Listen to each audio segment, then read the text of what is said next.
In 2014, a young dickhead decided to preach his opinions on movies like he was the bee's knees.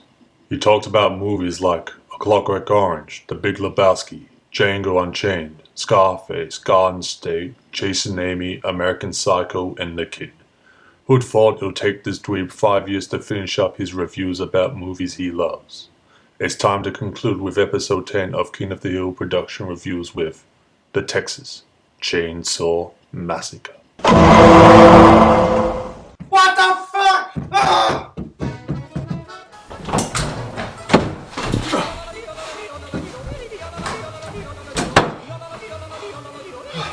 Someone's chasing me. Some crazy motherfucker is chasing me. Oh shit.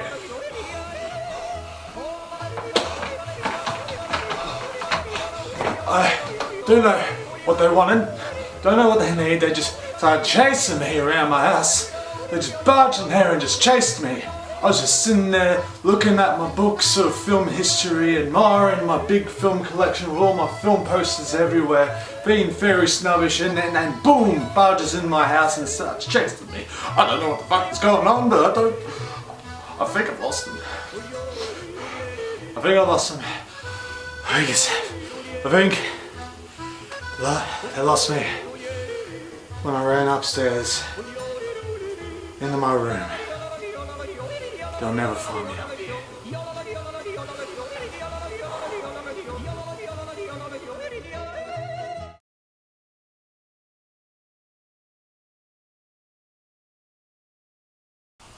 Oh shit, it's found me. Oh god, no. Oh god. No, please, no. No.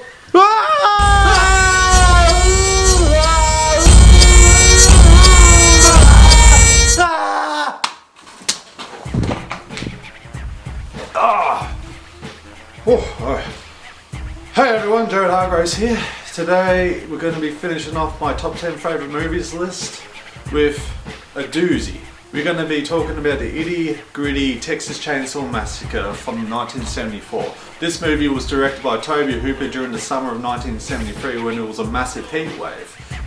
It was originally called Head Cheese at the time, and it was supposed to be a PG-rated movie, but with its dark, almost disturbing atmospheric and realistic touch to the movie, it was up to an R rating by the MPAA. Set in 1973, it opens with an epilogue talking about the events and the brutality of what happens in the movie, stating that the event that takes place is better known as the Texas Chain Saw Massacre. Also to note that the narrator in that opening epilogue was paid with weed, that little chuff monkey. After opening on some decaying corpses at a graveyard, we are shown our group of wacky teenagers travelling into Middle Texas in a van. After our wheelchair-bound character Franklin breaks for a piss and is brutally knocked down by the wind of a moving truck down the hill, they travel to a cemetery where Sally, our main heroine, is looking for her and her brother Franklin's grandfather's grave that had apparently been vandalised. Back on the road, the teenagers stop by and pick up a crazy-looking motherfucking hitchhiker. After having a D&M with Franklin about killing cattle at the slaughterhouse, he pulls out his Polaroid and takes a picture of him, to which he's trying to scab some extra moolah. And everyone's like, what? No, get fucked. Because they're obviously showing on screen how creeped out they are by this guy. To which he's like, oh, okay, grabs Franklin's knife and then cuts into his own hand, and they're like, oh, Jesus fucking Christ. He gives it back, and then he grabs out some gunpowder and pulls it on that picture of Franklin and sets on fire. Everyone's set off by then, to which he pulls out his own razor and cuts the fuck out of Franklin, like real deep. To which they ask nicely, can you please leave the fan? To which he kicks it and just rubs blood all over it. Very nice of him. They arrive at the grandfather's house, to which they find it's all run down at this point. It's probably been years since they've been there. And a couple of Kirk and Pam go for a wander, to which they find another house on the farm. Kirk makes his way in and asks if he can get some fuel, to which we meet Leatherface, who smacks Kirk viciously with a sledgehammer. That shot and look of everything happening in this scene alone sets you up for the movie, because not only is it graphically subtle, because it is graphic seeing someone get smacked in the head like that, it's very like almost realistic looking, and the fact that he's jolting around and his brain's all scrambled, but it's all subtle. There's not much blood or anything going. The lighting's really dark and almost dimmed, like you're not seeing much happening. But that and the shots and lack of music makes you feel uncomfortable as you watch scrambled brain of Kirk jolt around, to which Leatherface pulls behind that door you ran into and closes it shut, pushing you into the next scene. Kirk? Pam now makes her way into the house because Kirk's been in there for a while, and then she stumbles on the true horror of the house, where there's bones and feathers everywhere, the noise of the chicken going off and the music drastically fading in is rather unsettling, till which Leatherface finds Pam and chases her out the house, pulls her back in, and then chucks her on the hook, clearly establishing this guy's treating these people like cattle, to which he's probably used to.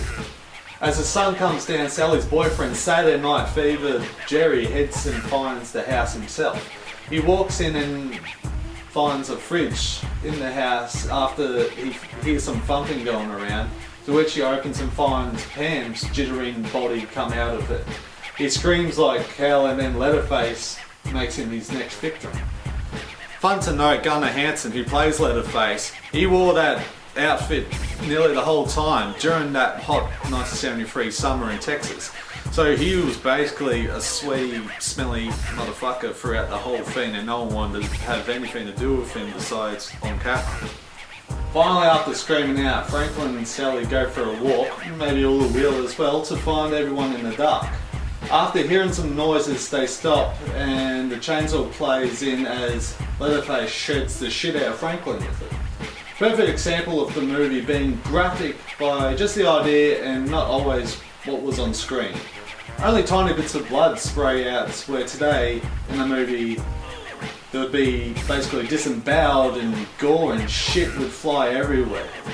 So it's a good act of subtlety than just the graphicness. Sally then runs off and Leatherface chases her. This scene is straight on and puts you in the situation Sally's in as she screams and screams and screams and screams and screams. Goddamn the fucking screaming. It's like, you know, someone is watching a horror movie if you're in another room and they're in another room and you hear all that screaming, and it's just basically like, ah! All that screaming. Then she makes it to Leatherface's house and locks the door before he gets in. She runs upstairs to see if there's help and finds more decaying bodies as Leatherface saws up the door to make his way up to her. It always pissed me off, this scene, because why the fuck, I know she's scared and all, but why the fuck in your right mind would you make your way downstairs when downstairs is where the bad guy is trying to get you? Stay upstairs, I don't know.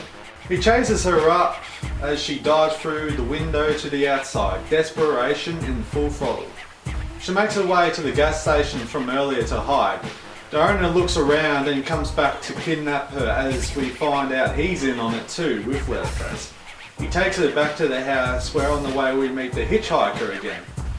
We too find he's in on it as well with Leatherface and the gas station owner, or better known as the butcher or whatever the fuck. They're all in it, and they're all a family basically. Sally wakes up and she's tied up to a body-made chair. Sally joins the family of cannibals for dinner as they laugh hysterically while Sally screams for her life, screaming up to the ante of like 100 or 1,000. She's just screaming some more.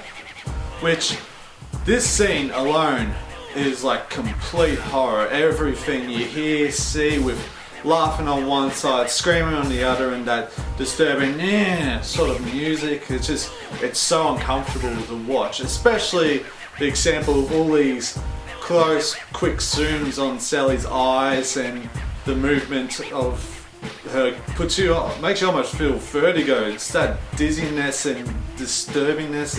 It's pretty hard to explain. It's like you gotta watch it and you're just like, oh jeez, this is very uncomfortable. They bring down their grandfather from upstairs, who is a riddled, decaying, yet somehow alive old man, to help kill Sally.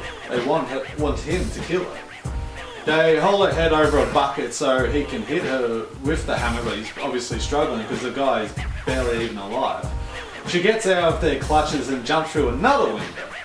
She goes down the dirt driveway as behind her the hitchhiker and Leatherface chase her. The hitchhiker catches up to her and is just maiming the shit out of her back with that same razor he used on her brother earlier. Just carving up her back, to which a truck then runs over the hitchhiker after Sally gets away from her.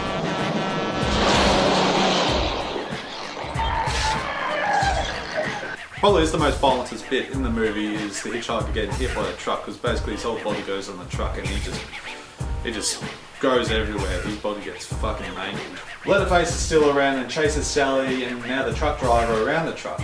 The truck driver got a wrench out of his truck as Leatherface was chasing them and gets out in front and tosses at Leatherface, knocking him on his ass, fucking his leg up with his own sword.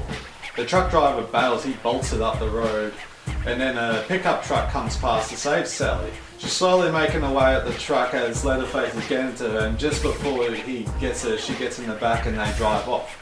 Sally is now done with the screaming. That screaming is beneath her and she's now turned to hysterics as Leatherface is watching them go off in the distance and does a little chainsaw juke to finish up the movie.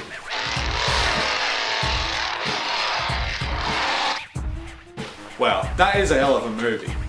Since I was 10 years old, I've always loved this movie. Since a younger age, I've loved that movie. I grew to appreciate movies at the age of 10. That's when I decided I wanted to be a filmmaker after seeing Peter Jackson movies like Braindead or Bad Taste. But there was also this movie. I always appreciated this movie. Yes, at that age I was like, where's the fucking blood or whatever. But now being a snobby film man at an adult age, yes, this movie is amazing and should be set as a pinnacle horror movie. Everything you see and hear gives you the chills because everything you're watching is so over the top and dirty and atmospheric. You may think this is a dated movie from 1974. You may sit there watching your TV and you'll be like, oh, where is the tits? Where is the bush? Where is that penis? Where is the weed? Where is the gore? Where is the blood? Where is the blah blah blah? Where are the stereotypes? Where is silly woman tripping over? Where's Black Token Man being killed off in the first scene? Where are all the sex scenes? And you have sex, you die in a horror movie. All the slasher trades and stereotypes of a horror movie.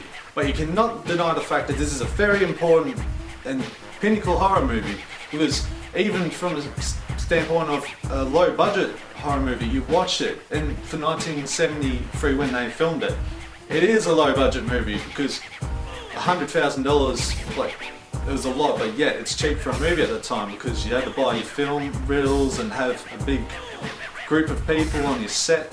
But now you can have your DSLR and just shoot shit like this for no budget. You can do it for $10,000, $7,000, $5,000, $1,000, $100, $2, 50 cents, 10 cents, 5 cents, whatever you want to do. You can make your movie like that. But you cannot go beneath this movie and just look at it and it's like, ah, this is trashy. No, you gotta look at it as a very inspiring horror movie and it's amazing. And I'm done. I'm done. Fuck this. I'm done.